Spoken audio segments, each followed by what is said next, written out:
Fascist সরকার যা করেছে সব কিছুই যে খারাপ করেছে তা না। ফ্যাসিস্ট সরকার আজকে যা করেছে তার জন্যই কিন্তু আজকে এই নতুন দলটি কিন্তু উদ্বোধন হয়েছে। কাজেই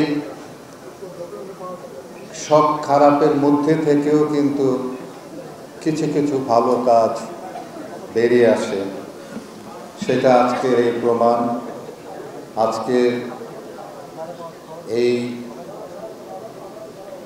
নতুন পার্টির উদ্বোধন আমি কামনা করছি যে একটি গণতান্ত্রিক ধারা এবং মানুষের অধিকার ওনারা প্রতিষ্ঠিত করবেন তাদের দলের মাধ্যমে, এবং আগামীতে এই দল আশা করি যে মানুষের দলে পরিণত হবে। আমি একটি কথা বলতে চাই রফিকুল আমিন সাহেবকে, যে আমি যে আন্দোলনটি করছি নিরাপদ সড়ক চায়না আন্দোলন, বাংলাদেশে কোনো পার্টি জন্ম হয় নাই যারা তাদের ম্যানিফেস্টোর মধ্যে এই নিরাপদ সড়ক চাইকে সেভাবে নিয়ে আসবে।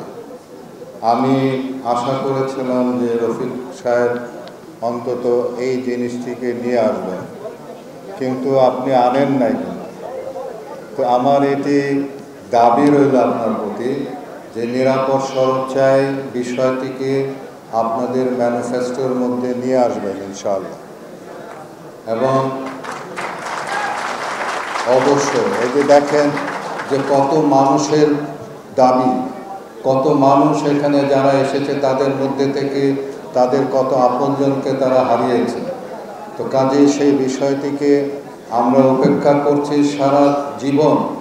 এই 54 বছরের এই রাজনৈতিক জীবনে আমরা প্রত্যেকটি মুহূর্তে আমরা কিন্তু এটিকে উপলব্ধি করেছি, কিন্তু আমরা কখনোই কিন্তু এটিকে বাস্তবায়ন করার জন্য সরকারিভাবে সেই উদ্যোগ কিন্তু কখনো গ্রহণ করা হয়নি। তা আমি আশা করব যে আপনারা যারা নতুন দল যারা সৃষ্টি করেছেন তারা তাদের ম্যানিফেস্টোর মধ্যে এই নিরাপদ সড়ক চাই এই বিষয়টিকে আপনারা আনবেন এবং সেটিকে বাস্তবায়ন করার জন্য আপনারা সচেষ্ট থাকবেন।